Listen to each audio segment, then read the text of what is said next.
My fellow Americans, tonight I want to speak to you about what the United States will do with our friends and allies to degrade and ultimately destroy the terrorist group known as ISIL. As Commander-in-Chief, my highest priority is the security of the American people. Over the last several years, we have consistently taken the fight to terrorists who threaten our country. We took out Osama bin Laden and much of al-Qaeda's leadership in Afghanistan and Pakistan. We've targeted al-Qaeda's affiliate in Yemen and recently eliminated the top commander of its affiliate in Somalia. We've done so while bringing more than 140,000 American troops home from Iraq and drawing down our forces in Afghanistan, where our combat mission will end later this year. Thanks to our military and counterterrorism professionals, America is safer.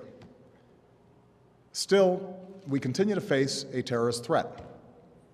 We can't erase every trace of evil from the world, and small groups of killers have the capacity to do great harm. That was the case before 9/11, and that remains true today. And that's why we must remain vigilant as threats emerge.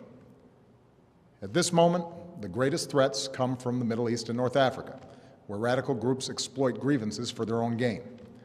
And one of those groups is ISIL, which calls itself the Islamic State. ISIL is certainly not a state.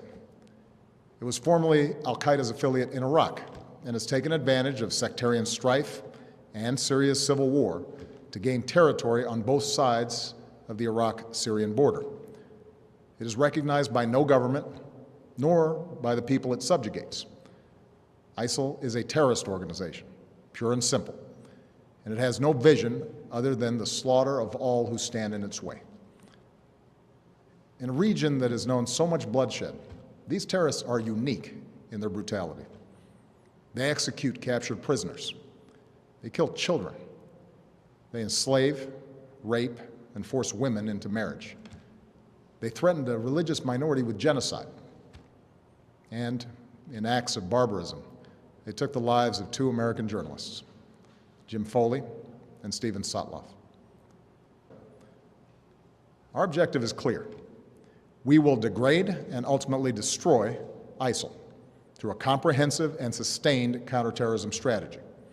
We will conduct a systematic campaign of airstrikes against these terrorists. Working with the Iraqi government, we will expand our efforts beyond protecting our own people and humanitarian missions so that we're hitting ISIL targets as Iraqi forces go on offense. Moreover, I've made it clear that we will hunt down terrorists who threaten our country wherever they are. That means I will not hesitate to take action against ISIL in Syria as well as Iraq. This is a core principle of my presidency. If you threaten America, you will find no safe haven. Working with our partners, we will redouble our efforts to cut off its funding, improve our intelligence, strengthen our defenses, counter its warped ideology, and stem the flow of foreign fighters into and out of the Middle East. And in 2 weeks, I will chair a meeting of the UN Security Council to further mobilize the international community around this effort. It will take time to eradicate a cancer like ISIL. And any time we take military action, there are risks involved, especially to the servicemen and women who carry out these missions. But I want the American people to understand how this effort will be different from the wars in Iraq and Afghanistan. It will not involve American combat troops fighting on foreign soil. This counterterrorism campaign will be waged through a steady, relentless effort to take out ISIL wherever they exist using our air power and our support for partners' forces on the ground. When we helped prevent the massacre of civilians trapped on a distant mountain, here's what one of them said: "We owe our American friends our lives. Our children will always remember that there was someone who felt our struggle and made a long journey to protect innocent people."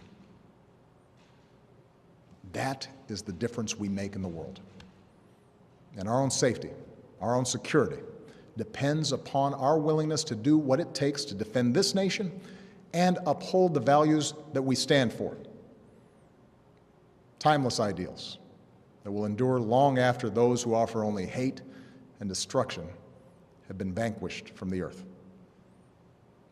May God bless our troops, and may God bless the United States of America.